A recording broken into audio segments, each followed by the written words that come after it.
Amém. Graças e paz a todos. Hoje nós vamos para o último capítulo do livro de Josué. Muito emocionante, né, esse capítulo. E hoje nós encerramos.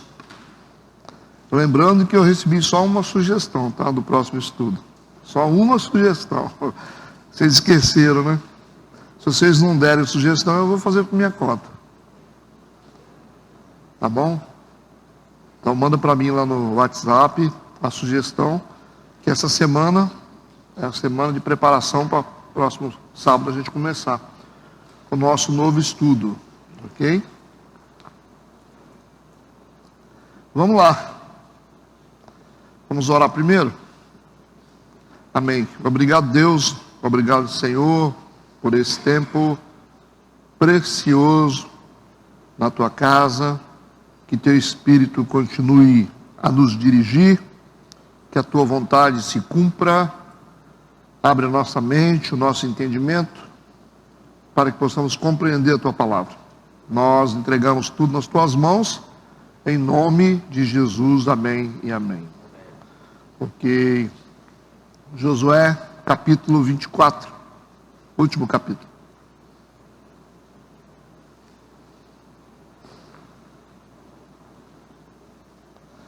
Vamos ler alguns versículos para a introdução.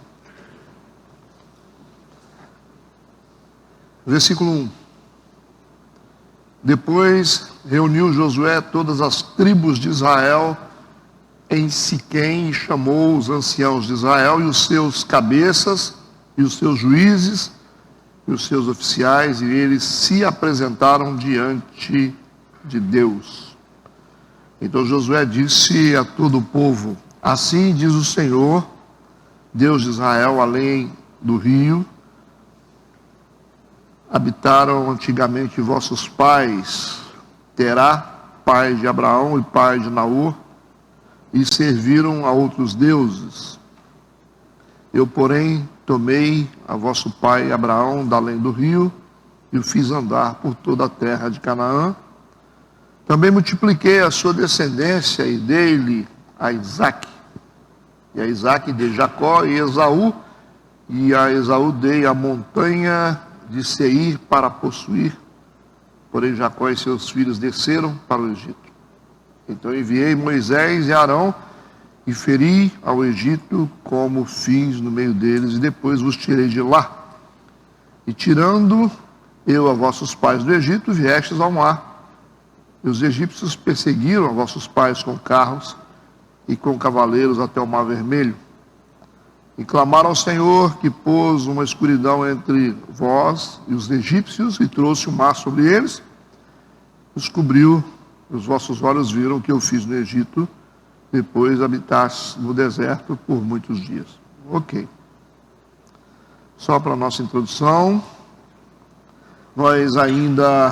nós começamos na semana passada, no capítulo 23, essas palavras de despedida de Josué, já no fim da vida, né? Então nós ainda estamos palmilhando as palavras finais dele, as palavras que estão sendo dadas à nação de Israel como palavras de despedida, porque Josué vai morrer. A gente percebe desde a semana passada, estamos percebendo que a intenção de Josué com essas palavras é que o povo permaneça fiel a Deus. Essa é a intenção dele. Ele vai morrer, mas ele quer que o povo continue sendo fiel a Deus. Não é assim, né? Quem ficar que se vire. Não é isso, né? O cara tem uma percepção espiritual tão forte, né, que ele acha necessário enfatizar esse compromisso com Deus. E ele está seguindo o mesmo exemplo de Moisés, né? O líder dele, né? Está seguindo o mesmo exemplo. Existe uma missão que começa com Moisés, passa por ele, e que vai ser atravessada para os juízes. É isso? Então ele está fazendo a parte dele bem feita. O importante é que façamos a nossa parte, né?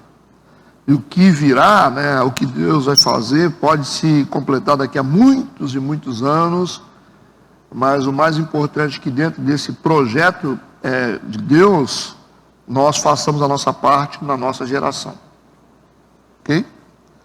Então você tem que fazer a sua parte nesse momento, e o que você planta hoje vai servir para gerações futuras e por aí vai. O negócio é a gente saber carregar essa arca no nosso tempo, né? Servir a Deus nesse tempo, né? Os cristãos precisam entender isso. Existe um projeto que vai além de nós e que vai se completar em várias gerações, porque Deus é um Deus de gerações. Então eu tenho que fazer a minha parte. A coisa não termina em mim. A coisa talvez passe por mim. Pode até começar em mim, mas passar por mim, e vai passar por outros, vai passar por vocês, vai passar por outras gerações e por aí vai. Essa tem que ser a mentalidade espiritual, né? Então vamos ao versículo 1. Viram na semana passada que Josué reuniu todos os líderes, né, tribais, os anciãos, os cabeças, né? Ele reuniu todos. E ele vai fazer a mesma coisa agora, só que num lugar específico, em outro lugar. O texto diz: depois reuniu Josué todas as tribos de Israel. Agora ele vai falar com todo mundo. Não só os líderes, mas ele vai falar também com a nação. Reuniu todas as tribos de Israel em Siquém. E chamou os anciãos de Israel, os seus cabeças e os seus juízes. É importante a gente ver que os juízes começam a aparecer aqui, são juízes que vão continuar depois da história. Vocês lembram lá de Débora, né, Sansão, ok? Os juízes e os seus oficiais, e eles se apresentaram diante de Deus. Olha, interessante, é diante de Deus ou diante de Josué? Porque o texto diz que é Josué que está reunindo eles, e o texto termina dizendo que eles se apresentaram diante de Deus. É porque agora Josué não vai falar como Josué. Agora é Deus que vai falar pela boca de Josué. Mudou? Mudou, né? Então, o Josué vai ser usado aqui dentro de um caráter profético. Ele vai ser a boca de Deus. Então, esse lugar aqui, Siquém, onde ele está reunindo as tribos de Israel, é um lugar interessante, porque foi o primeiro lugar que Abraão construiu um altar. Primeiro lugar. Quando ele foi chamado por Deus, Siquém foi o primeiro lugar onde Abraão construiu um altar. Então isso tem um significado espiritual e histórico, né? Porque ele vai falar a esse povo, ele vai dar algumas palavras finais, as palavras finais de Josué. Ele vai encerrar aqui, né? É como uma pregação ele vai fazer aqui. E vai ser exatamente nesse lugar importantíssimo, onde o Abraão, que foi chamado, né, por Deus lá no início, ele construiu o primeiro altar. Está em Gênesis, capítulo 12, versículo 7. Né? E também nós sabemos que foi em Siquém que a família de Jacó abandonou os seus ídolos. Foi em Siquém também. Outra coisa importante, outro fato importante, registrado em Gênesis capítulo 35, verso 2 e 4. Foi ali que Jacó abandonou os ídolos, né? Também os seus ídolos que estavam ali. Então, nós vemos aqui que para o Josué, Siquém tem uma importância histórica e espiritual. Então é nesse lugar que Josué vai dar essas palavras. Então ele vai operar agora como um profeta. Ok? Entendido? Versículo 2, ó. Então Josué disse a todo o povo: assim diz o Senhor Deus de Israel. Essas palavras aqui, elas são conhecidas, né? Muito usadas no Antigo Testamento pelos profetas. Assim que os profetas falam, assim diz o Senhor, então ele vai falar aqui num caráter de profeta. Assim diz o Senhor Deus de Israel. Aí vai começar a contar a história. Então é Deus que está falando pela boca do Josué. Então esquece um pouquinho de Josué agora e foca em Deus. Ele vai ser usado. Ele diz: além do rio habitaram antigamente os vossos pais. Está pegando a história lá no início. Terá, pai de Abraão e pai de Naor, e serviram a outros deuses. A primeira coisa que ele está dizendo é isso. Ele está dizendo que lá no início, no chamamento, aquele chamado para conquistar a terra prometida, ele está dizendo que o pai de Abraão, o Terá, pai de Abraão e Naor, eram idólatras. É isso que está escrito. Ou seja, Abraão também era idólatra. Naor também era idólatra. Você já imaginou? Não tinha ninguém diferente para Deus chamar, tinha que ser um cara idólatra. Será que não tinha ninguém melhor, não? Tinha que ser um adepto da idolatria, o que servia a outros deuses. E ele está dizendo uma coisa importante aqui, olha. Quando eu chamei Abraão, ele não era um cara perfeito. Era um cara que servia a outros deuses. Imagina, nessa época, lá na Mesopotâmia, como era servir outros deuses. O que significava isso? Quais eram os rituais que eles faziam para servir outros deuses? Você imagina, né? Tem tanta coisa, todos os sacrifícios que eles faziam, né? Toda forma de ritual. Então Abraão era esse cara. Abraão era como se fosse um macumbeiro.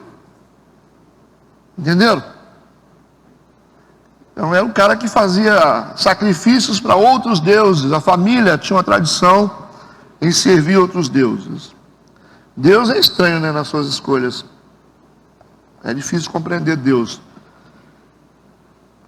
E aí, a gente percebe aqui dentro desses versículos que vai aparecer alguns aspectos a respeito da fidelidade de Deus. É por isso que ele começa falando assim, olha, quando eu chamei Abraão, que foi o pai lá no início, ele era idólatra. O que ele está dizendo com isso? Ele está falando sobre a fidelidade dele. Ele está falando, está lembrando a nação de Israel o trabalho que ele teve.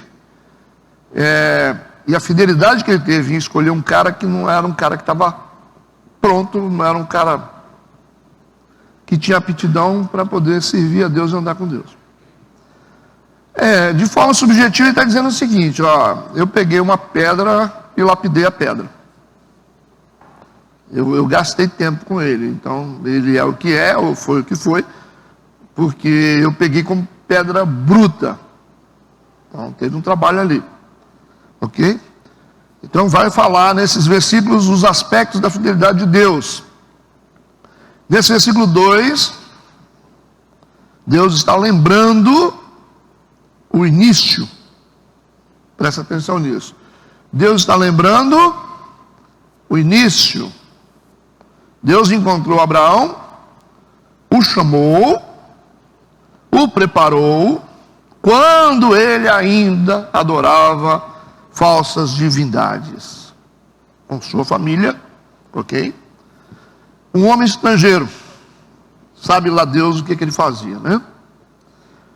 Nessa época, Abraão tinha 75 anos de idade, então muitos anos vivendo uma falsidade. Um homem com 75 anos de idade, idólatra, né?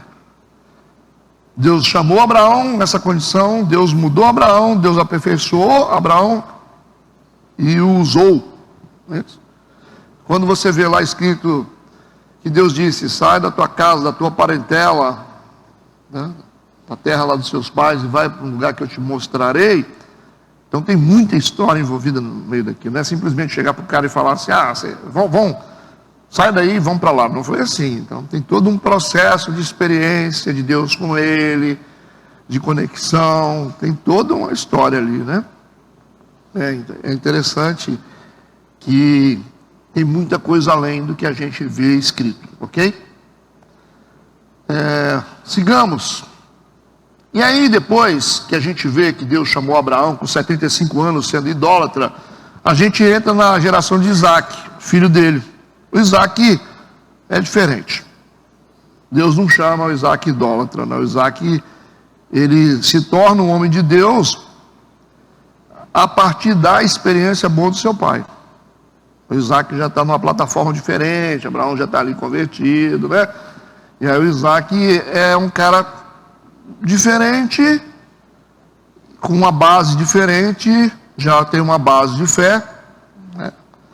Ele era tão diferente que o próprio pai escolheu a esposa para ele, né? O pai falou: vamos escolher uma esposa para o meu filho, né? Então Isaac recebeu a parte boa do Abraão e foi servir a Deus assim, ok? Diferente. E a gente passa para a terceira geração, que é o Jacó, já muda. Jacó é outro patriarca que aparece, né? Neto do Abraão. Jacó era enganador, desleal com seu irmão e com seu pai. Vocês lembram da história, né? Mas Deus o transformou, Deus o aperfeiçoou e Deus o usou. 3 patriarcas na história, porque Deus se apresenta assim: eu sou o Deus dos teus pais. Não foi assim que Deus falou com Moisés? Deus de Abraão, Deus de Isaac e Deus de Jacó. São as 3 gerações, né? Abraão, pai de Isaac e avô de Jacó. Todos 3 usados por Deus e 3 homens chamados em situações diferentes. Ok? Um idólatra, o outro já como se fosse convertido, né? E o terceiro problemático. E Deus transformou os 3. Amém? Entendido isso? Então, o sentido dessas 3 pessoas diferentes, qual é o sentido? Não importa onde você se encontra. Não importa quem você seja, né? Não importa se você desperdiçou o seu tempo como Abraão, 75 anos servindo a outros deuses. Mas Deus é fiel para mudar a gente. É fiel para mudar, para aperfeiçoar, para nos lançar, para nos fazer ser usados, não é isso? Fica a dica? Então não fica preocupado aí. Ah, mas Deus escolhe só gente boa. Acho que não, hein? Tem que ser gente que precisa ser moldada, né? Aí a glória é de Deus, não é nossa, né? Não é verdade? Entendido isso? Então o que Josué, ou é Deus, né, usando Josué aqui, está enfatizando, é a fidelidade dele. Começou assim, já nesse versículo aí, ó. Quando eu chamei Abraão, ele era idólatra, ok? Tudo isso aqui ele está falando através do versículo. Quantos entenderam isso? Vamos para o versículo 3. Ele disse: eu, porém, tomei a vosso pai Abraão, da além do rio, e o fiz andar por toda a terra de Canaã, também multipliquei a sua descendência, e dele a Isaac. Ele está desdobrando agora o que ele fez. Está falando sobre a fidelidade dele para um povo que precisa continuar andando com Deus. Esse é o propósito de Josué: fazer com que esse povo permaneça com Deus mesmo quando ele partir. E para isso ele está falando sobre a história, que nós temos a memória muito curta, né? Não é verdade? O crente é assim também, né? Ele tem a memória muito curta em relação àquilo que Deus já fez. E para a gente fazer a coisa certa hoje, a gente tem que voltar nossa mente na história sempre. Lembrar de onde nós saímos, lembrar do que Deus fez com a gente, tá certo? Então, você não seja uma pessoa esquecida não, tá? Tem muita gente que está bem hoje, mas esqueceu do passado, né? Esqueceu quem era. Vocês lembram? Muitos de vocês têm lembrança? Vamos fazer uma analogia em relação à chegada de vocês aqui na igreja. Em que ponto vocês estavam? A maioria? Vocês têm lembrança? Vocês lembram? Quando vocês conheceram Jesus, em que ponto da vida vocês estavam? Vocês esqueceram? Esquece, né? Esquece. Houve mudança? Houve mudança. Então, se a gente não lembrar do início das coisas, a gente não permanece na presença de Deus. E às vezes a gente tem que clarear a memória das pessoas para que elas fiquem firmadas hoje.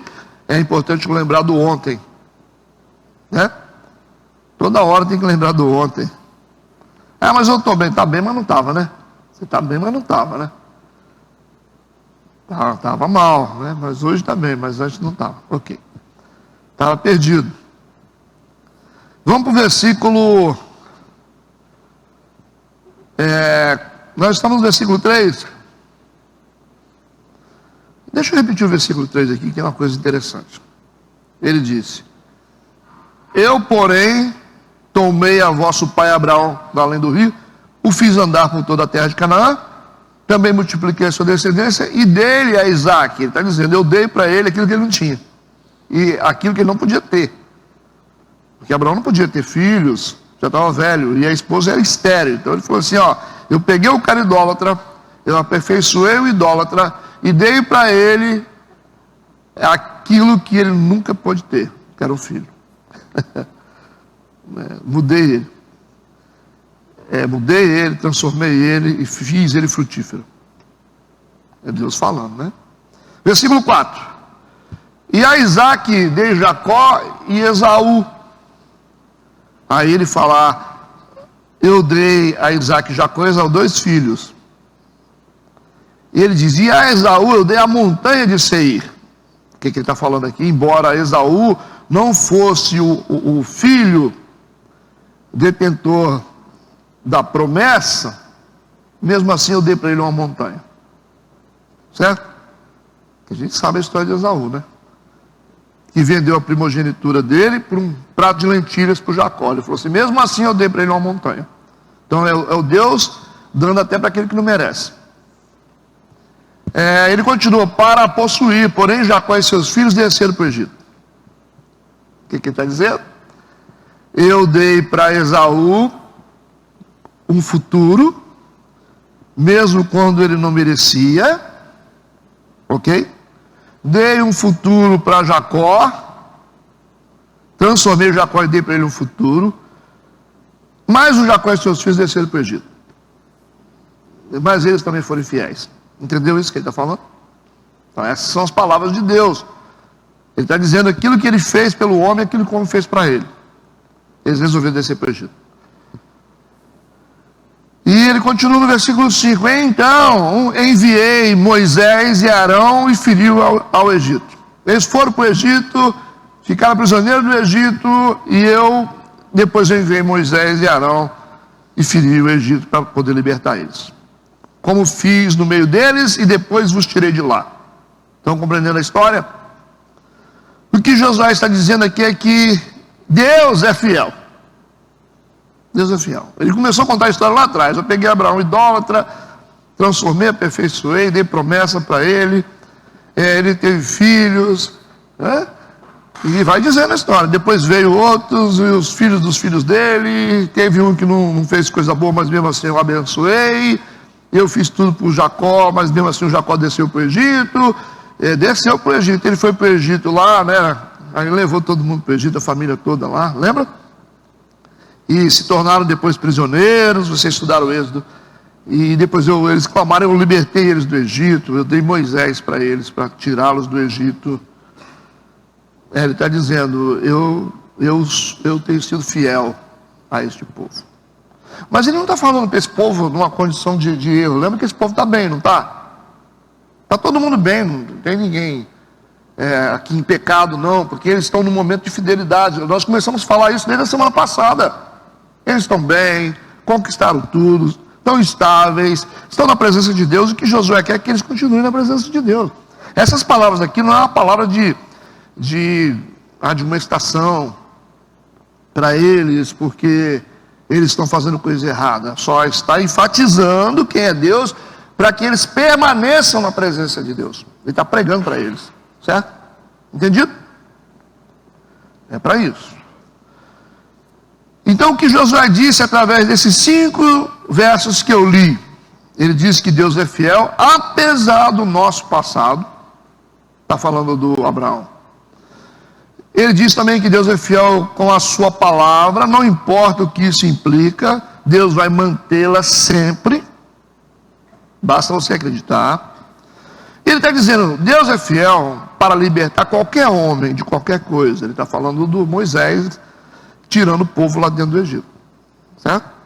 Deus é fiel para transformar, Deus é fiel para manter a palavra dele, e Deus é fiel para libertar. Entendido? Isso é importante, pastor, para uma igreja que está fiel? Claro, é preciso enfatizar para vocês quem é Deus. É preciso clarear a mente de vocês a respeito do que Deus tem feito na nossa vida. É necessário isso aí, tá? Para que isso? Se a gente já está aqui, não é para que vocês permaneçam aí, tá certo? A gente tem que permanecer. A gente não permanece assim simplesmente. A gente está e permanece. A gente permanece quando a nossa mente está sempre ativa, a nossa memória está acesa a respeito daquilo que Deus fez por nós. É assim que a gente permanece. Você quer deixar de permanecer, é só você esquecer. Você fala assim: eu estou com grana porque eu sou bom.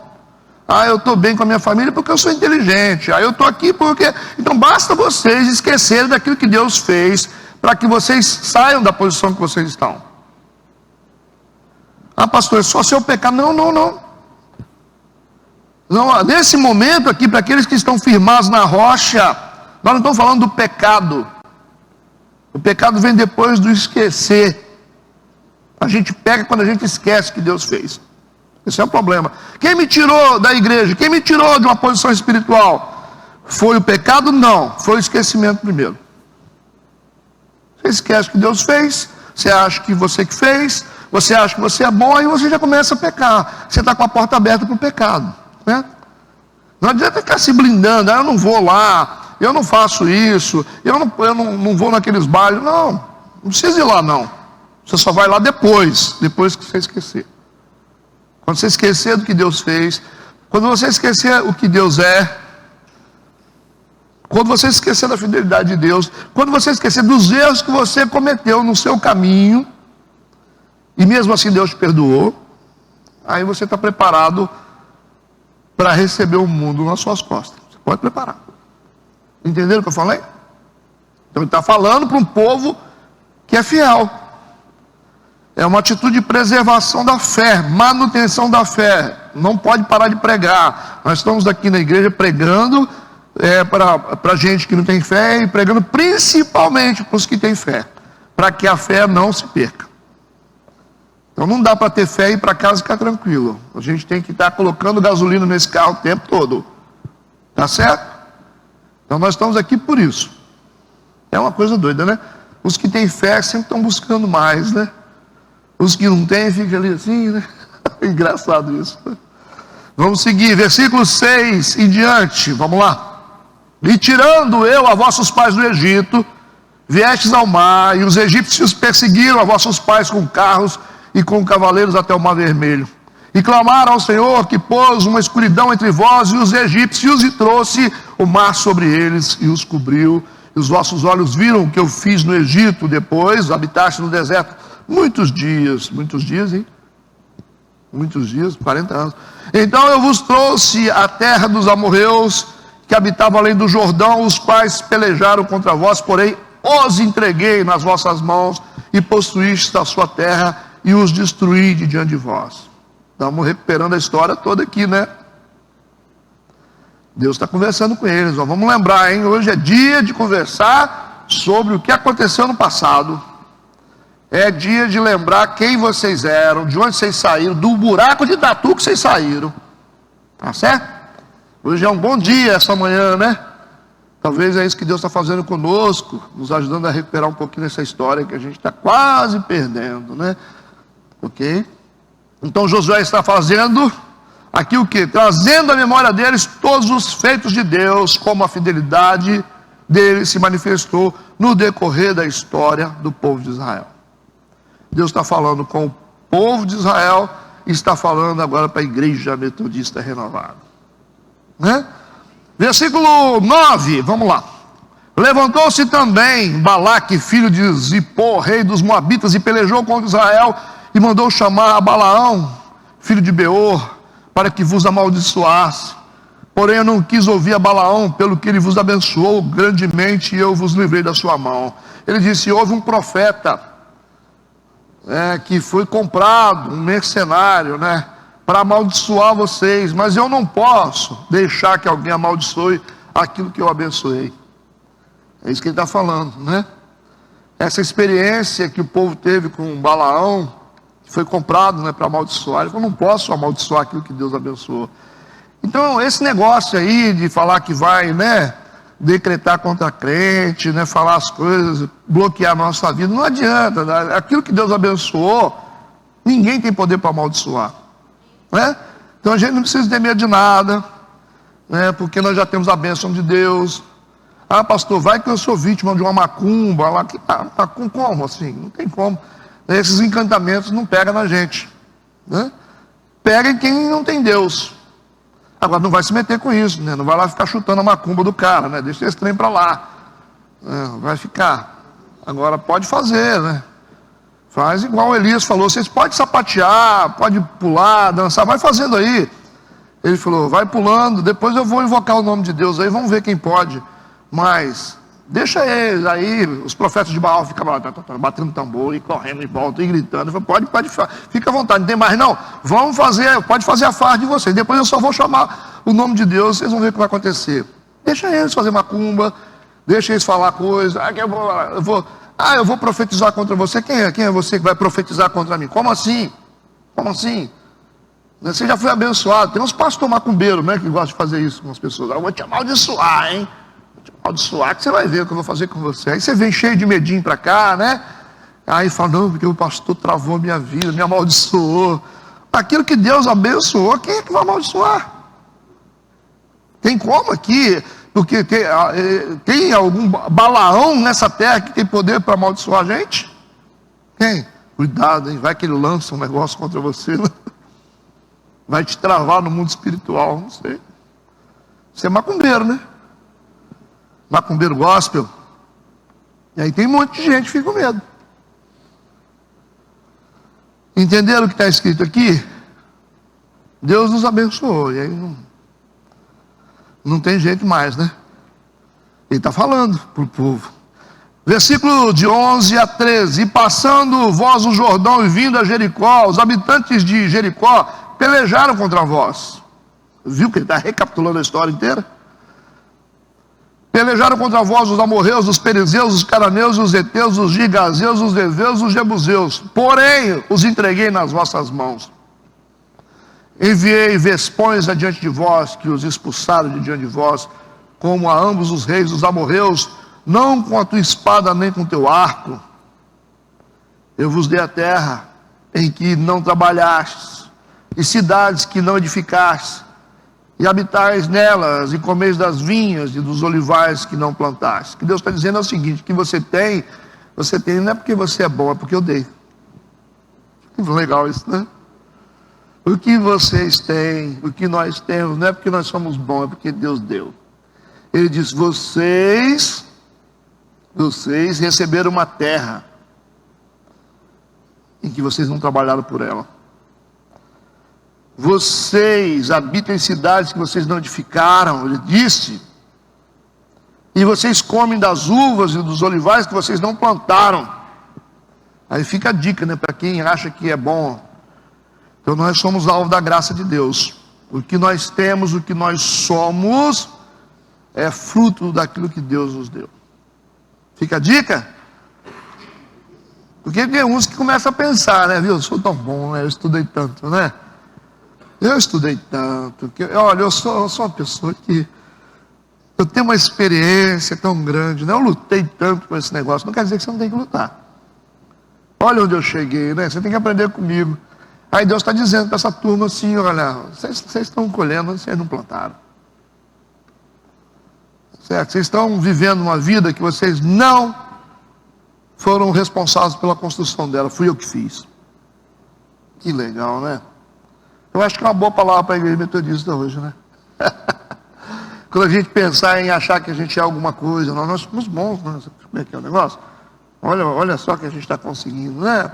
Coisa maravilhosa, né? A oração está dando gente, né? Escola bíblica, que é uma coisa difícil, né? Realmente escola bíblica é da gatinho pingado. Oração também é a gata borralheira da igreja, né? Não é quase ninguém, mas graças a Deus, né? As pessoas estão aí, mas porque Deus é bom. Né? Porque não tem ninguém bom aqui, não tem pastor bom, não tem nada bom, porque Deus é bom. E a gente recebe essas coisas quando a gente entende isso. A gente só precisa entender. A gente só precisa compreender para ter o melhor de Deus, né? É saber o nosso lugar e qual é o lugar de Deus, e tudo dá certo. Versículo 14, aí ele vai dizer o seguinte: agora, depois disso tudo, né, dessa história toda, 14 versículos, fazendo uma exposição da história do povo, dele lá do início, lá de Abraão, ele falou assim: agora, pois, temei ao Senhor.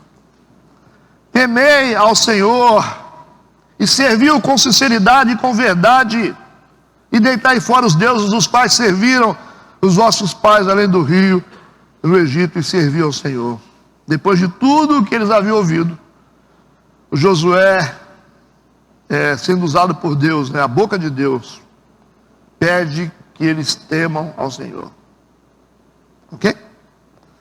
Então a fidelidade de Deus deveria nos fazer temê-lo, pela fidelidade dele. Não é porque Deus é poderoso, que ele é capaz de julgar, porque ele é capaz de, né? É pela fidelidade dele. Então nós temos que temer ao Senhor pela fidelidade dele para conosco. É isso que ele está dizendo. Ele não está fazendo ameaça não aqui. Ele está convocando o povo a continuar na presença de Deus por causa da fidelidade de Deus. Josué diz que o nosso temor deve vir dessa consciência do que Deus já fez por nós. Ok? A verdade é que as pessoas não temem a Deus simplesmente porque elas não entendem isso, a dimensão da fidelidade de Deus. Ok? Se a pessoa não conseguir dimensionar a fidelidade de Deus, ela nunca vai temer a Deus. Não teme. Não teme. É o ímpio que você conhece lá, seu parente, né? Ele não teme a Deus por quê? Porque ele não conhece a fidelidade de Deus. Ele não vive isso. Ele não consegue dimensionar isso. Ele não consegue construir na mente dele o que Deus tem feito. Não consegue. Como é que ele vai temer? Ok? Então Josué declara também que servir a Deus com sinceridade e verdade é lançar fora da nossa vida tudo que nos afasta dele. Por isso que ele disse: lançai fora os deuses os quais serviram os vossos pais. Ok? Não façam o que os pais de vocês fizeram. Lança fora. Isso significa servir a Deus com sinceridade e verdade, é lançar fora tudo que pode nos afastar de Deus. Lançar fora, né? É uma atitude radical. Esses deuses aqui não são simplesmente estátuas. O que Deus está dizendo para os nossos dias, que os ídolos são coisas que nos afastam de Deus, que roubam o lugar de Deus, roubam o tempo de Deus. E às vezes nós somos os maiores colecionadores de ídolos, são os evangélicos. Às vezes você se aproxima de um pastor e se afasta de Deus. Às vezes você se aproxima de uma religião e se afasta de Deus. Idolatria. Ok? Se tem alguém que você tem que admirar e glorificar, é Deus. Só isso. E quando você se dispõe a adorar outra coisa, essa coisa tem que estar pronta para morrer. A gente não idolatra filhos, idolatra maridos, esposas, coisas, líderes. Tudo que você idolatra, morre. Lembram lá das passagens bíblicas, como os ídolos caíam diante de Deus? Os ídolos apareciam com a cabeça cortada diante do altar de Deus. É isso, tudo que você coloca no lugar de Deus, Deus fala: vou colocar em cima do altar. Igual ele fez com Isaac. Quando Abraão achou que Isaac era tudo que ele tinha, aí Deus pega e coloca sobre o altar. Coloca sobre o altar. Se nós queremos fazer com que as coisas realmente existam e tenhamos as coisas, a gente tem que parar de idolatrar. Tudo que a gente idolatra morre. Certo? Eu acho que é por isso que algumas pessoas perdem alguns líderes. Alguns líderes se desviam. É quando a gente começa a idolatrá-los, adorá-los, achar que eles são deuses. Não é verdade? Aí perdem os líderes.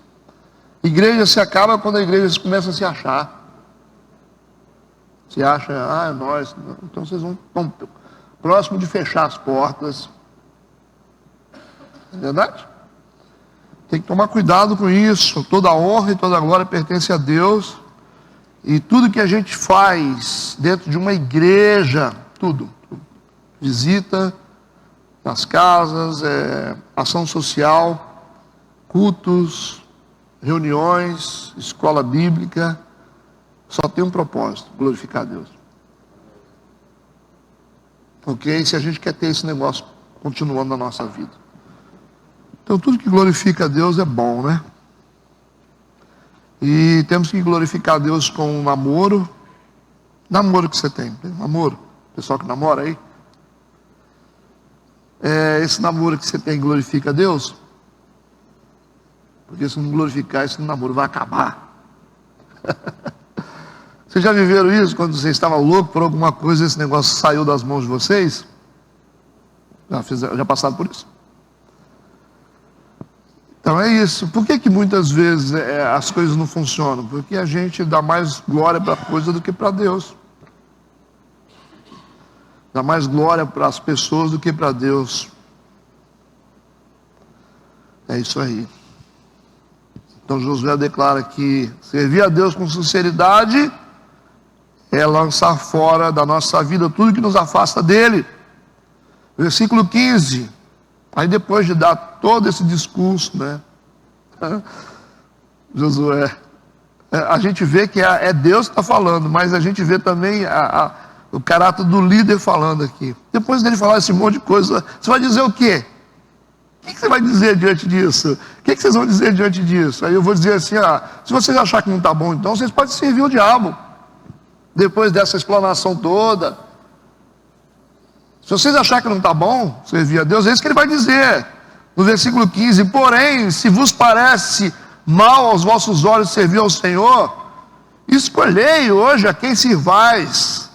Se aos deuses a quem serviram os vossos pais, que estavam além do rio, ou aos deuses dos amorreus, em cuja terra habitais, porém eu e a minha casa serviremos ao Senhor. Esse é o texto mais clássico, né, que a gente conhece.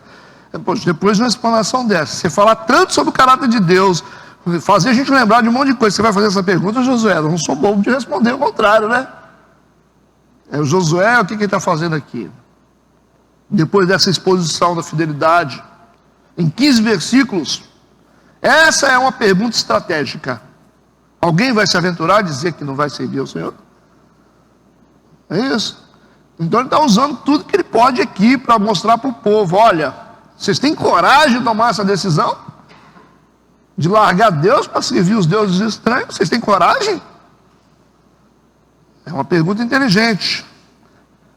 Porém, porém, contudo, todavia, se vos parece mal aos vossos olhos servir ao Senhor, depois de tudo isso, se não está bom, e aí o Josué prova a eles que a nossa fidelidade a Deus se dá principalmente pela nossa memória fraca, que a gente esquece. Mas já que ele fez o povo lembrar, ele vai perguntar: e aí, o que vocês querem fazer agora? Aí todo mundo engasgou, né? Ninguém vai falar nada. A gente já sabe qual vai ser a resposta do povo. Ele espera uma resposta positiva, porque ele já colocou assim, ele ativou a consciência de todo mundo, e ele já sabe o que eles vão responder.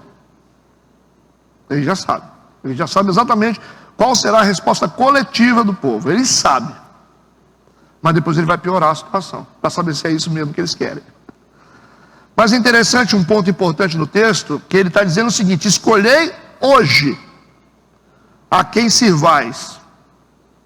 Ele não está perguntando assim, não está dizendo, vocês vão escolher se vocês servem ou não servem. Não é isso que ele está falando.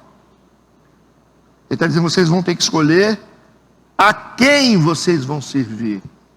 Ele não está dizendo assim, vocês vão escolher se vocês vão servir ou se vocês não vão servir, porque essa não é uma escolha. Ok? Deixa eu explicar. Servir ou não servir não é uma escolha. A única escolha que a gente tem é a quem nós vamos servir. O que ele está dizendo? Se vocês não servem a Deus, vocês servem ao diabo. É isso que ele está dizendo. Não tem neutralidade. Não adianta vocês dizerem assim, não, mas eu não sirvo a ninguém. Não existe neutralidade aqui. O que ele está dizendo é o seguinte: vocês vão escolher a quem vocês vão servir, mas que vocês vão servir, vocês vão. Vocês vão decidir só a quem vocês vão servir, mas com certeza vocês vão ter que servir a um ou ao outro. Se vocês não escolherem servir a Deus, vocês terão que servir ao diabo. Isso é claro, ele está dizendo.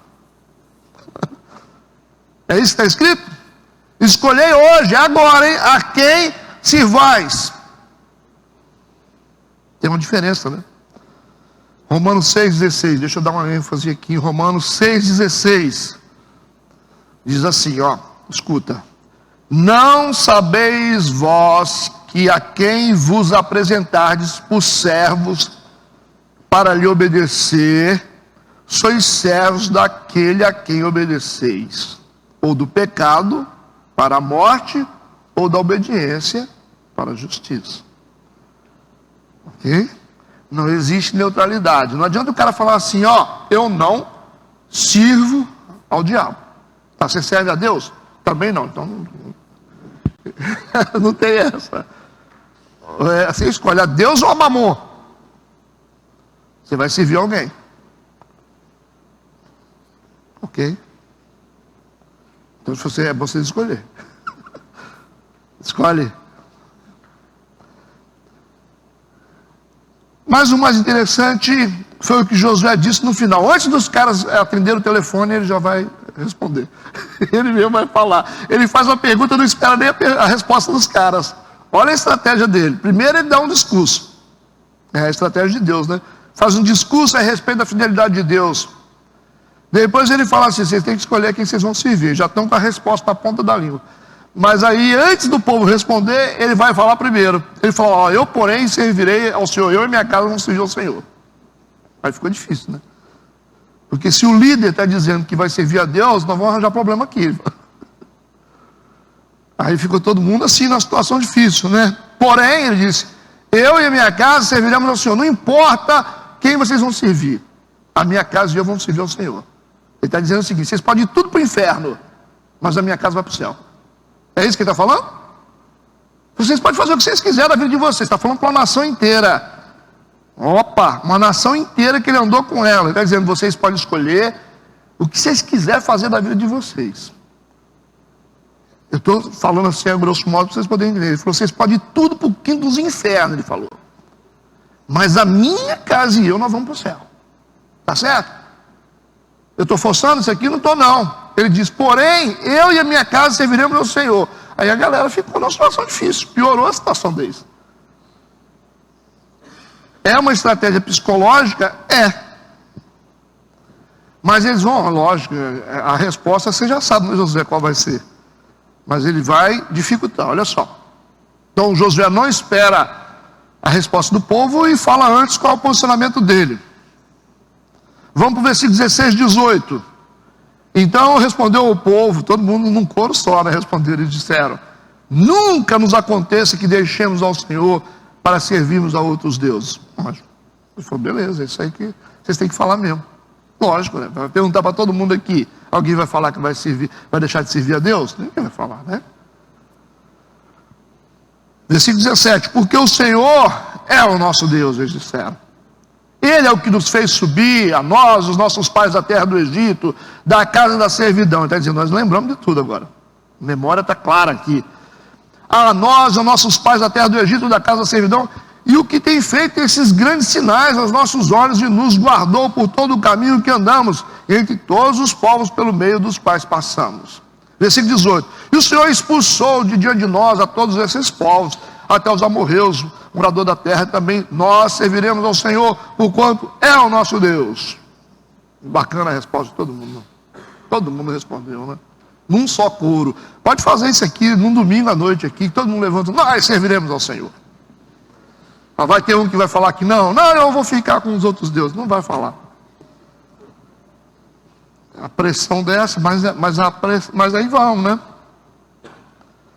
É o pregador, né? Versículo 19. Então Josué disse ao povo: não poderei servir ao Senhor. Ele falou: vocês não vão conseguir servir a Deus, não. Mas jogou um balde de água fria nele, do povo, né? Todo mundo animado: vamos servir ao Senhor, todo mundo. Ele falou: vocês não vão conseguir servir a Deus, não. O pessoal, como assim? Porque servir a Deus é muito mais do que vocês pensam, ele está dizendo. Não é só dizer, não, ele falou. Vocês estão falando aí, porque eu falei esse negócio com vocês aqui, esses caras tudo animados aqui, mas servir a Deus é além disso aí. Não basta simplesmente palavras. Então Josué disse ao povo: não poderei servir ao Senhor, porquanto Ele é um Deus santo. Mas já falou. Ele não é qualquer Deus que vocês estão pensando, não. Vocês estão acostumados a servir a Deus assim, né, de qualquer jeito, mas esse Deus aí é Deus santo. Você não serve Ele só assim com conversa fiada, não. Ele diz: Ele é Deus zeloso, que não perdoará a vossa transgressão, nem os vossos pecados. Se vocês fizerem algo errado, vai sobrar para todo mundo, ele falou. Vocês estão pensando que vai ser fácil? Ele está dizendo: vocês estão pensando que vocês vão fazer um monte de coisa errada, Deus vai sentar numa cadeira e vai ficar assistindo vocês, não vai lutar com vocês, não? É isso que ele está falando. Vocês estão achando? É igual vocês fazem um monte de coisa do jeito que vocês querem, assim, né? E Deus fica sentado na cadeirinha dele, olhando todo mundo fazer coisa errada, fica tudo certo. Vocês acham que servir a Deus é isso? Não será. Vocês vão ter que lutar com Ele. O dia que vocês fizerem coisa errada, vocês vão ter que lutar com Ele. Aí a galera já começou a pensar no que eles tinham respondido. Não é isso? Depois dessa empolgação, ele está dizendo: Deus é muito mais sério do que vocês pensam. Ou seja, vocês sabem do que vocês estão se metendo? Vocês têm certeza? Aí se você lembra de Abraão, que era o pai da fé, que Deus fala: vou te dar um filho. Vou te dar um filho, vou te dar um filho. Aí ele: uau, mas eu estou velho, hein? Minha mulher é estéril, mas vou te dar um filho. Aí fica velho e fala assim: acho que Deus não vai me dar um filho. Aí resolve engravidar lá a escrava H. Aí depois vem o filho que Deus falou que ia dar. Aí está todo animado, fazendo festa, abraça o filho, joga o filho no colo. Agora ninguém me segura, né? Agora eu sou pai de uma grande nação. Aí Deus fala com ele enfaticamente: pega o seu único filho, a Isaac, aquele que tu amas. Dá o nome dele, fala aquele que você ama, você não tem dúvida. Teu filho, teu único filho, é Isaac, aquele que tu amas, e oferece em sacrifício. Hã? Como assim? Ô Abraão, você achou que era fácil andar comigo? Você achou que eu posso te pedir coisas que você não está preparado para entregar? Então, Abraão, andar comigo é assim: a gente não é dono de nada. Eu posso pedir a hora que eu quiser. Mas pode? Claro, é. Você não é dono de nada. Quer dizer que você pode pegar meu dinheiro todo assim e falar assim: entrega? É assim. Dá para os pobres. É assim. Ele pode dizer assim: ó, você está preparando um filho aí para ser doutor e eu quero que ele seja missionário. Mas como assim? Como é que faz? Vocês entenderam o que é isso? Vocês entenderam o tipo de fé que a gente tem que ter? Então assim, eu sei para onde vocês estão levando a mente de vocês. Eu já estou sabendo aí. Quando coisas estranhas acontecem, a gente tem que falar assim: Deus deve saber o que está fazendo. Não dá para a gente ficar desesperado. Isso significa andar com Deus. Tem coisas que acontecem, meu amigo, não adianta você ficar assim, procurando a resposta. Eu confio no Senhor. Eu confio no Senhor. E aí Abraão pega o menino e fala: ó, meu filho, ó, vamos subir lá para a montanha. O menino fala: pai, mas cadê o cordeiro? Ele fala: Deus proverá. Mas quem é que vai? Deus proverá. O próprio menino que arruma a lenha lá em cima do altar, ele falou: o cordeirinho é você, meu filho. Aí o Abraão, o pai da fé, ele levanta o cutelo dele para matar o filho. Para matar mesmo, estava decidido, né? Para deixar o filho morrer, né? Aí Deus falou, não, tá bom, não mates o rapaz. Você já provou que você é. Então assim, tem coisa que a gente tem que ver, que a gente vai fazer o quê? Vai fazer o quê? A gente às vezes tem, às vezes a gente não tem, às vezes a gente vai, às vezes a gente não vai. Assim, às vezes a gente está lá em cima da montanha, às vezes a gente está lá embaixo da montanha, não sei. Deus não é Deus dos montes e dos vales. Às vezes, ele leva a gente para o vale, porque Ele está em nós. Se Ele é Deus dos montes e dos vales, Ele vai lá para o vale e leva a gente junto, não tem jeito. Mas por que eu estou aqui? Calma. Não fez isso com Ezequiel? O Espírito conduziu Ezequiel a um vale de ossos secos. E olha que estava orando para Deus poder restaurar a nação de Israel, né? Deus restaura a nação de Israel. Deus, a nação está perdida aí. O Espírito Santo conduziu a um vale de ossos secos. É o único lugar que você não quer ir. O Espírito Santo vai me conduzir para onde? Para a praia, né? Para o resort. É os crentes modernos de hoje, né? Falar assim, não, o Espírito Santo me conduz para onde quiser. E quando ele foi para o vale de ossos secos, Deus colocou ele no meio do vale. Você imagina o cenário que ele teve, olhando assim, aquele monte de gente, aquele monte de osso de pessoas. Talvez ele perguntou a Deus, é assim que o Senhor restaura as pessoas? Me trazendo para uma situação dessa? É assim que o Senhor é Deus, me trazendo para uma situação dessa? Ele diz, o Senhor me colocou no meio de um vale e me fez rodear ao redor do vale. E vi que os ossos estavam sequíssimos. Ele teve condição de ver qual a condição do povo de Israel espiritualmente. Sequíssimos, quase virando pó. Aí Deus diz para ele, poderão reviver esses ossos, Ezequiel? Foi, tu sabes. Foi, então profetiza. Uau! Diz para ele, Ezequiel, o que você quer? Fala para os ossos o que você quer. Fala para ele, aí Deus foi falando, ossos secos, vento do Espírito, vem dos quatro cantos da terra. Faça com que esses ossos revivam. Fala aí. Vou te colocar para participar desse negócio. Que cena, hein? Que cena, dá para fazer um filme, né? Mas isso aí Hollywood não explora, né? E aí, de repente, foi osso se encontrando com osso. Houve um barulho de ossos se encontrando, osso com cada osso. Aquela poeira, aqueles ossos, aquele monte de osso batendo. Aí você fala assim, nossa, que barulho é esse? Calma. Mas eu não gosto de barulho, é incômodo, poeira, barulho, ossos, aquela sequidão. Me tira daqui, Deus, calma, eu estou reconstruindo uma nação. Então nem todo barulho é ruim. Nem todo cenário é ruim. Aí ele esperou um pouquinho com paciência, de repente ele olhou e viu que os ossos se conectavam, cada osso no seu osso, viu nervos crescendo sobre a pele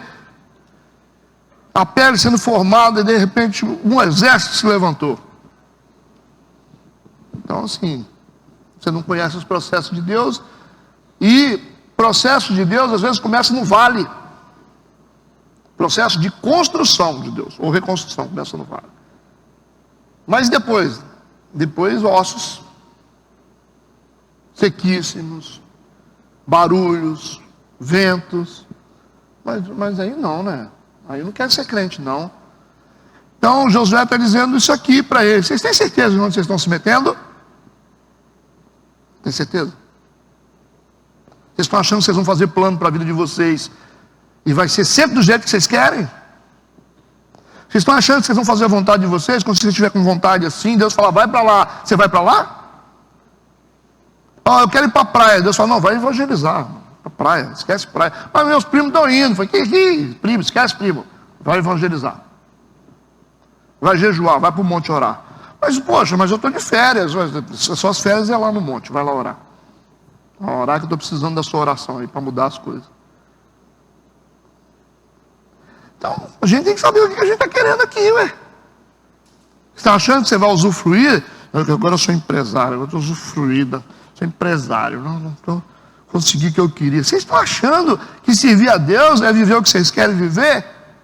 Jesus disse para o jovem rico, vem tudo que você tem e dá para os pobres. Baixou a cabeça e saiu batido. O Zaqueu já fez diferente, né?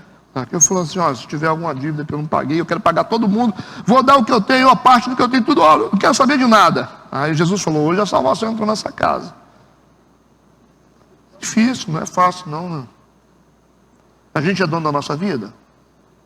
Você pode fazer plano, mas a resposta é certa, nos lábios do Senhor. Vocês são donos dos filhos de vocês? Vocês acham? É nada. São nada. Tudo pertence ao Senhor. Senhor, nós não somos donos de nada. Esse senso de propriedade, esquece. Nós não temos igreja, nós não temos dinheiro, nós não temos filho, nós não temos esposa, nós não temos nada. A hora que Deus quiser levar e tomar, Ele toma. É isso que Josué está dizendo. Vocês estão preparados, vocês estão se metendo num lugar que vocês não sabem, né? Falar é fácil, hein? Cuidado, hein?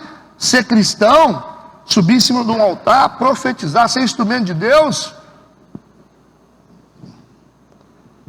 O Josué está dizendo isso. Por isso que ele descreve Deus de uma maneira bem enfática. E diz: se você levar a sua vida espiritual de qualquer jeito, vocês já sabem como é que vai ser. Olha para o versículo 20. Ele diz: se deixardes ao Senhor e servirdes a deuses estranhos.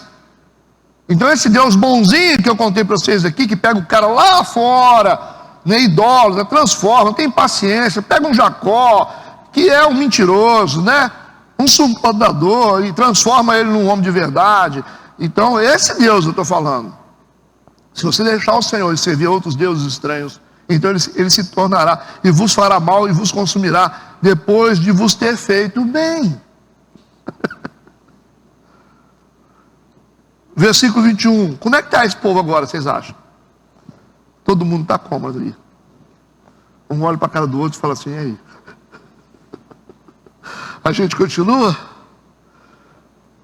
Então disse o povo a Josué: não, antes ao Senhor serviremos. Beleza, Josué falou: tá ótimo. Então vocês estão prontos. Versículo 22 a 25, Josué disse ao povo: sois testemunhas contra vós mesmos que escolhestes ao Senhor para o servir. Vocês decidiram servir a Deus. E eles disseram: somos testemunhas.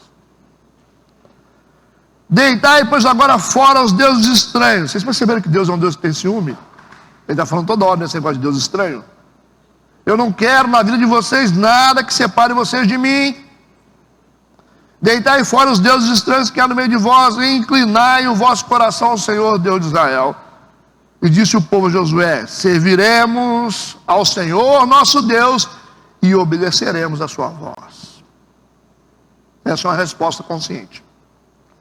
Assim naquele dia fez Josué aliança com o povo, lhe pôs por estatuto e direito em Siquém. Ele falou: já que vocês falaram, nós vamos para o cartório então. E cartório é assim, né? Não tem jeito de você quebrar uma lei, né, sem ter consequência. Pode? Se for para o cartório já era, hein? Né? Ele está falando sobre aliança. Às vezes, eu vejo as pessoas que vêm aqui na frente da igreja, falam que quer ser membro da igreja. Né? Aí não. Quer mesmo? Tem certeza? Eu quero. Você sabe o que significa ser membro de uma igreja? Obrigações, deveres, sabe? Não, claro. Aí vem aqui diante da comunidade de Deus, faz voto, recebe oração, recebe aliança, todo mundo abraça. A partir de hoje, você é membro da igreja metodista. Você registrou no cartório, amigo. No cartório de Deus. Certo? É isso que Josué vai fazer. Ele está usando uma atitude de preservação da nação de Israel. Ele falou assim: eu quero manter vocês existindo. Porque se vocês não permanecerem na presença de Deus, vocês não vão existir mais. Poxa, esse cara é preocupado, né? O cara vai morrer e está preocupado com tanta coisa. Dentro de pouco tempo, Josué não estará mais aqui.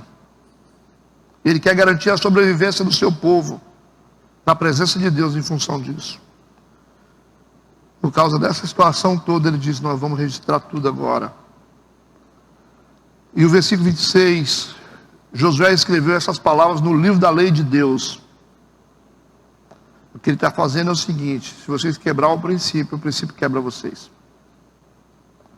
Não façam votos de acordos com Deus sem ter responsabilidade, porque senão vocês não vão dar conta das consequências.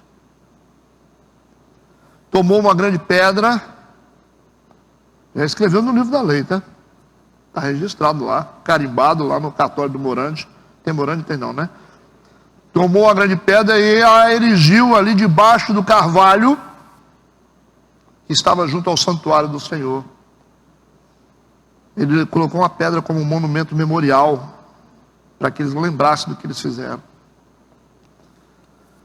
E disse Josué a todo o povo: eis que a pedra nos será por testemunho, pois ela ouviu todas as palavras que o Senhor nos tem falado, e também será testemunho contra vós, para que não mintais ao vosso Deus.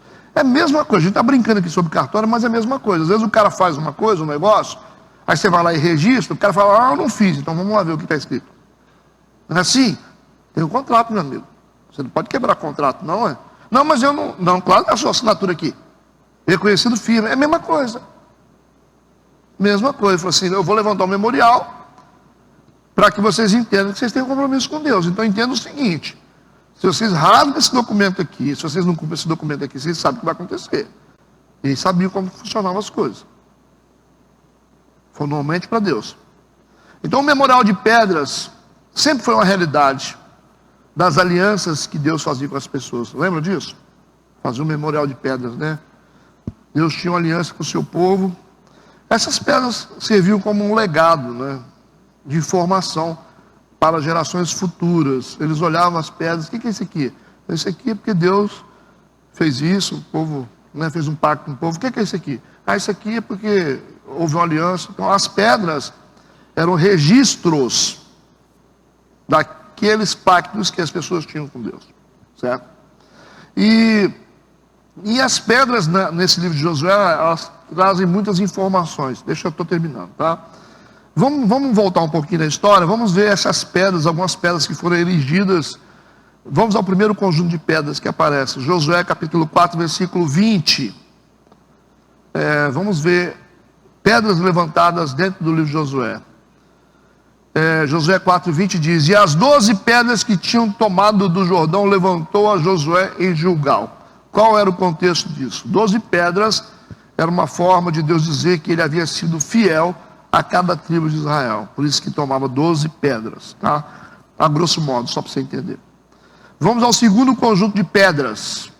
Josué 7, versículo 26. Josué 7, versículo 26. Levantaram sobre ele um grande montão de pedras até o dia de hoje. Assim o Senhor se apartou do ardor da sua ira, pelo que aquele lugar se chama o Vale de Acor até o dia de hoje. Então essas pedras foram levantadas como resultado do pecado de Acã, né? Tomou despojos ali dos babilônios, escondeu algumas coisas, capa, né, ouro, e Deus havia proibido isso. Ele escondeu debaixo da tenda, e depois que ele foi punido junto com o povo dele, Deus estava lembrando aqui, através desse montão de pedras, que nenhum pecado fica escondido da presença dele. Vamos ao terceiro conjunto de pedras, Josué capítulo 8, versículo 29. E ao rei de Ai enforcou no madeiro até a tarde, e ao pôr do sol ordenou Josué que seu corpo fosse tirado do madeiro e o lançaram à porta da cidade, e levantaram sobre ele um grande montão de pedras até o dia de hoje. Então essa conquista aqui é uma vitória contra a cidade de Ai. No princípio o povo de Israel perdeu a batalha contra Ai, porque estavam em pecado, aí se arrependeram, aí Deus deu vitória, e aí Deus pega, né, faz com que Josué pegue o rei de Ai, enforca ele, e expõe ele numa árvore durante o dia inteiro, depois lança na porta da cidade de Ai, e coloca um monte de pedra, para lembrar, né, que Deus dá vitória para quem reconhece o pecado. Era para isso que Deus tinha aquele memorial lá, né? Representa a derrota vivida por Israel, por causa da falta de fé e por causa do orgulho, mas depois que eles reconhecem o pecado, Deus lhe dá a vitória. Então significa que Deus é um Deus de segunda chance, certo? Esse é o contexto que explica as pedras. Só para a gente lembrar das pedras, né? Vamos ao quarto conjunto de pedras, Josué 10, 27. Josué 10, 27. E sucedeu que ao pôr do sol deu Josué ordem que os tirasse dos madeiros e lançaram-nos na cova onde se esconderam e puseram grandes pedras à boca da cova, que ainda ali estão até o dia de hoje. Essa foi uma colisão de 5 reis contra Josué, e Deus, de maneira sobrenatural, fez com que o sol e a lua parassem. Vocês conhecem a história, né? E esse memorial representava que Deus, ele responde à voz de um homem quando ele tem fé. Deus, por causa de Josué, Deus parou o sol e a lua. Ficou como memorial essa pedra. Agora a gente volta para Josué 24, para a gente finalizar. E vamos revisar o versículo 26. Josué 24, versículo 26. A gente vai dar uma revisada nessa pedra, nesse conjunto de pedras. E Josué escreveu essas palavras no livro da lei de Deus. Tomou uma grande pedra, erigiu ali debaixo do carvalho que estava junto ao santuário do Senhor, e disse Josué a todo o povo: eis que esta pedra nos será por testemunho, pois ela ouviu todas as palavras que o Senhor nos tem falado, e também será testemunho contra vós, para que não mintais ao vosso Deus. Enquanto todas as pedras que foram levantadas no livro de Josué, ela tinha um propósito memorial do compromisso de Deus com o povo. Então esse memorial agora tem um propósito diferente, porque trata do compromisso do povo com Deus. Tem diferença? Enquanto as outras pedras levantadas ou colocadas eram um memorial daquilo que Deus, do concerto, da aliança que Deus havia feito com o povo, esse agora, no livro de Josué, representa o compromisso do povo com Deus.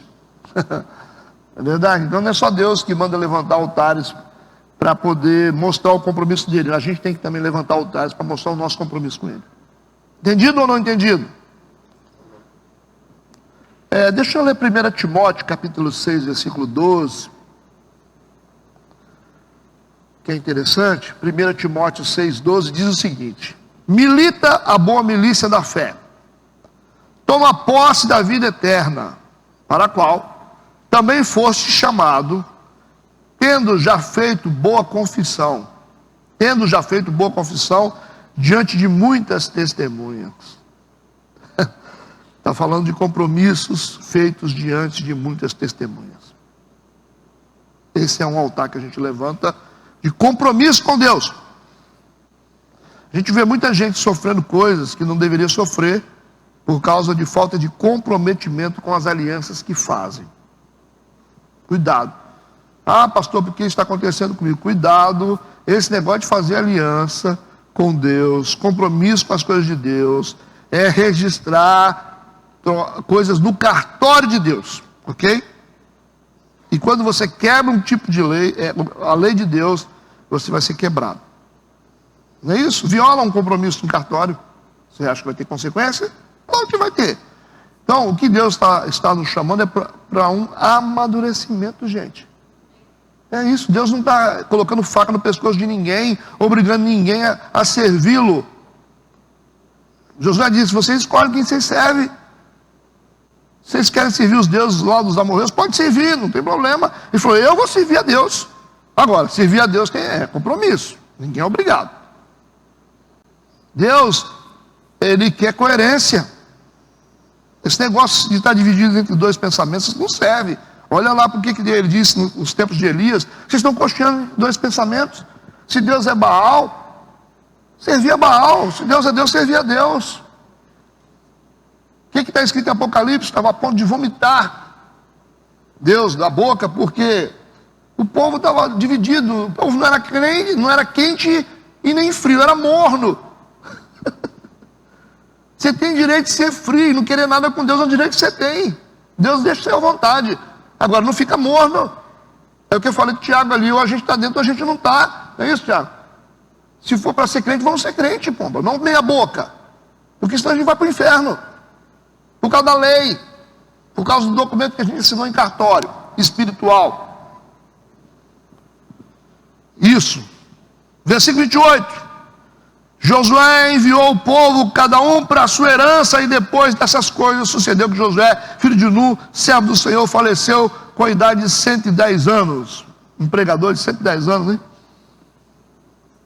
Versículo 10. E sepultaram no termo da sua herança, em Timnat-Sera, que está no monte de Efraim, para o norte do monte de Gaás. Versículo 31. Serviu, pois, Israel ao Senhor todos os dias de Josué. Que líder, hein? Que líder, né? Todos os dias de Josué o povo serviu. E todos os dias dos anciãos, que ainda sobreviveram muito tempo depois de Josué, que são os juízes. Entenderam isso? E que sabiam todas as obras que o Senhor tinha feito em Israel. Então ele conseguiu manter um registro memorial no povo que foi para gerações futuras. Foi muito poderoso o que ele disse. Josué deixou um legado poderoso para todos os que ficaram depois dele. E os juízes são o legado deixado por Josué. Ok? Versículo 32 e 33. Também os ossos de José, que os filhos de Israel trouxeram do Egito, foram enterrados em Siquém, naquela parte do campo que Jacó comprara aos filhos de Emor, pai de Siquém, por 100 peças de prata, e que se tornara a herança dos filhos de José. Faleceu também Eleazar, né, filho de Arão, que era um sacerdote, e o sepultaram no outeiro de Finéias, seu filho, que lhe fora dado na montanha de Efraim. Então Josué foi um personagem que fez com que o povo de Israel entrasse e conquistasse a terra prometida. Ele representava ou representa uma tipologia de Cristo, certo? Assim como nós dissemos no início do estudo. Aí a gente lembra dos erros do Josué, certo? Vocês lembram da mensagem que eu dei para vocês essa semana passada, que Josué teve um episódio na vida dele em que ele decidiu obedecer parcialmente a Deus. Mas, pastor, mas então por que Josué é a tipologia de Cristo, se ele errou? É o que torna ele uma tipologia, só. É a condição dele humana. Se ele fosse perfeito humanamente, ele era Deus. Então, essa é a diferença de Josué para Jesus. Porque coloca Josué como apenas uma tipologia de Cristo, é que ele errou. E Jesus não errou, né? Não cometeu erros. Entendido? Nós terminamos? Encerramos? Eu sei que também na mente de vocês estão sinalizando para o livro de Juízes, né? Eu imagino, mas fique à vontade. Fique à vontade, que vocês quiserem, a gente continua. Semana que vem, nós ficamos aqui nesse estudo durante 5 meses. 5 meses.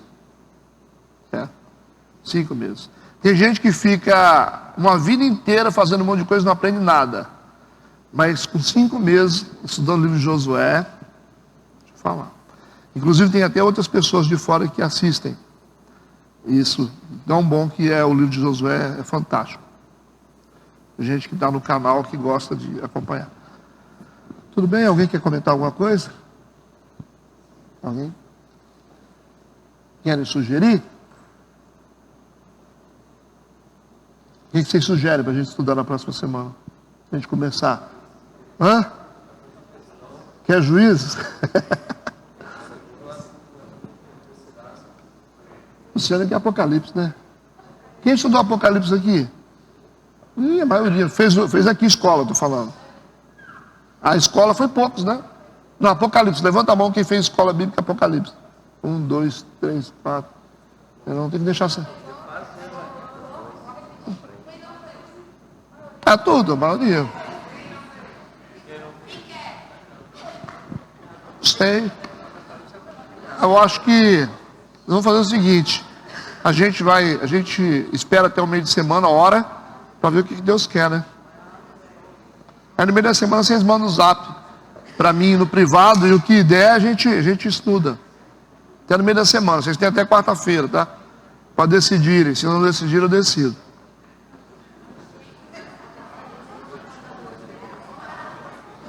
Juízes é mais ou menos a mesma coisa. 5 meses mais ou menos, tá? É quase o mesmo tamanho. Apocalipse a gente estudou e a maioria não está aqui, né? Oi? Vamos ouvir.